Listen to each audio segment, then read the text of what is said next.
So I was thinking of a new video, and then last night I went to this Democratic meet and greet type thing where we had all four candidates who are running against Aaron Bean and one independent. I and then I came with a perspective. What is the perspective of voters when it comes to candidates? And then what is it the perspective of a candidate when I look at the other candidates? So this is what I'm going to do. I'm going to give you my point of view as a voter and as a candidate. Because as a candidate, we get to meet the candidates a little bit more in depth. And we get to know their character a little bit more that they don't show to the voters sometimes. So this is our video. I hope you enjoy it. Please like and share with it. All right, so let's talk about Britt Robinson. My perspective as a voter. I see her and I think, oh, she's kind of young, right? But then when you listen to her speak about the topics and the things that matter to Americans, you realize that she is a working class person, right? Working class candidate. Her husband's in the military, so she's a military spouse, all right? And you could tell that she's passionate about it and she's tired of the same old Democratic policies, that she is more like a progressive Democrat. So I kind of like her when I first see her. And so I said, yeah, I might vote for her because she's a little bit different. She's a little thinking out of the box type person, maybe. But that's what we need in politics right now, because we need something different besides the same old politics and the same old Democratic politics. So as a voter, I would consider voting for her. All right, so now let's look at Britt Robinson as a candidate towards a candidate, okay? I see her. She was very friendly. We met when she announced her thing. I'd say, hey, you want to meet? We met. We talked. We kind of have the same perspective on policies, that we do not want it to be the same old Democratic policies they've been doing for the last 30 years. And as progressive Democrats, we want to change things. And we're both part of the military, so we know how military families feel and how they struggle sometimes. And both of us are working class candidates. And I see in her, like I see in myself, that we need candidates that are working class people who, knows the struggles of people, not just watching on the news and say, oh yeah, I know how to do that.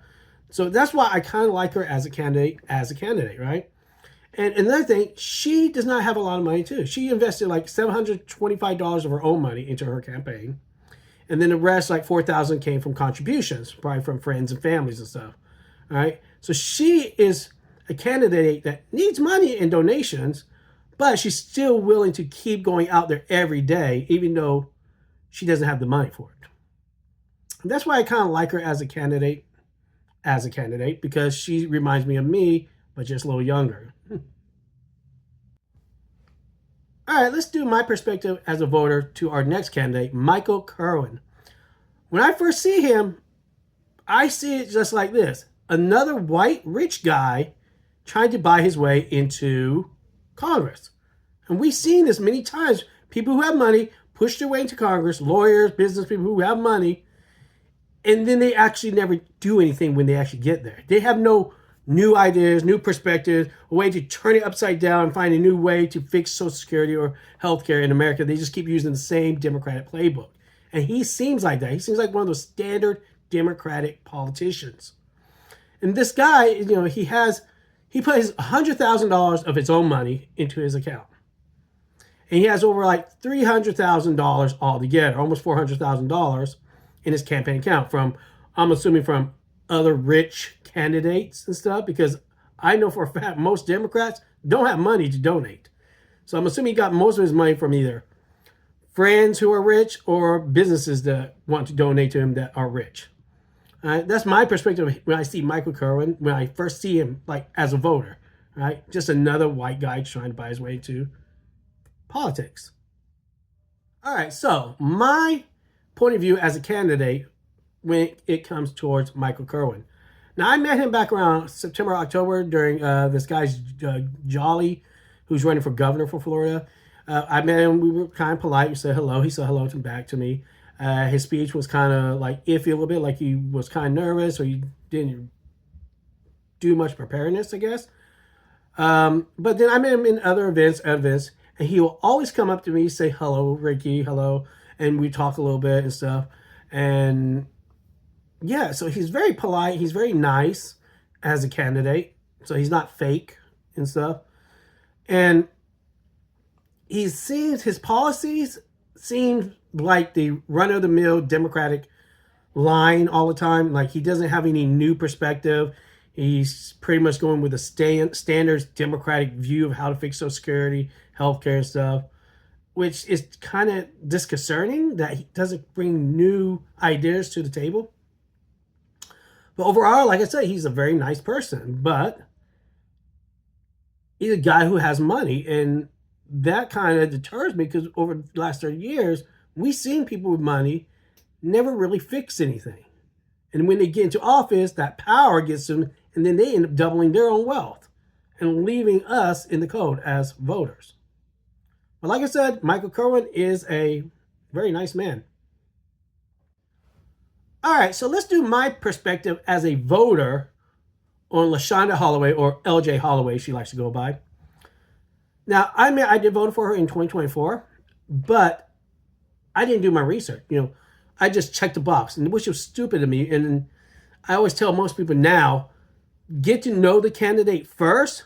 Don't just check boxes, okay? Don't just check boxes because they're Democrats or Republicans. Get to know your candidate. And now that I've met her as a voter, if I was my perspective as a voter, I've seen her give some speeches. She is full of herself. She brags about herself in every single speech. She brags about how she came close to being Aaron Bean by 6%. She brags about all these things that she's done, but then she doesn't really get to that point of, how am I going to fix America? How am I going to do this thing? She talks more about herself in her speeches than talking about the issues. She says, I care about helping poor. I care about fixing Medicaid and this and this and this. But then she actually gives no solid ideas how to do it. And she seems like she's like one of those Democrats that just give the same old Democratic spin book. You know what I'm talking about? The same old ideas. No fresh ideas. No new perspectives. When I see her that way, it's like and I see her when she talks, how she kind of like belittles the other candidates, saying, you don't have no experience. I'm much better than you, right? Instead of learning from the other candidates, she doesn't want to learn from the other candidates. And that's what I get as a voter when I watch her speak and as you watch her with the other candidates and stuff. That's why I always say, get to know your candidate. Remember, LaShonda Holloway has already lost 3 elections. In 2020, she lost an election for the primary to run for Democrat. Then in 2022, she lost to Aaron Bean. And then in 2024, she lost to Aaron Bean again. That's 3 times she's lost in elections. Then as a voter, I'm going like this. Is she caring about us as voters, or is she caring more about herself becoming a congressperson? You know what I'm saying? That's the perspective I get. All right, so now, as a candidate towards LaShonda Holloway, or LJ Holloway, I met her a couple times, and she is just rude. I tried to talk to her, but she pretty much dismissed me as a candidate. Right? And she does the same thing. I heard that she said bad things about Michael Kerwin, that she didn't want him to race. She does some like bad things about he does this, he's this. And so, because she knows that Michael Kerwin actually has more money than her. And he might actually win, right? And then Britt Robinson told me this story, that when she first met LJ Holloway, she was trying to be polite, and LJ Holloway's first thing that come out of her mouth was, you should drop out of the race. Not encouraging her as a candidate. You should drop out of the race. I'm sorry, but as a candidate, every time I meet her, she like in our last event, me, Britt, Michael Kerwin, we all introduce ourselves to each other. So she does not introduce herself to the other candidates. And even then, when we were talking about ideas, how to fix things, she said, oh, I don't want to give my ideas. I don't want anybody to steal it because I know they follow me on Instagram and they might steal my ideas. I'm sorry, nobody's going to steal your ideas because your ideas are the same Democratic rule book. So this is my perspective of LaShonda Holloway, LJ Holloway, as a candidate. As I met her, she's kind of rude.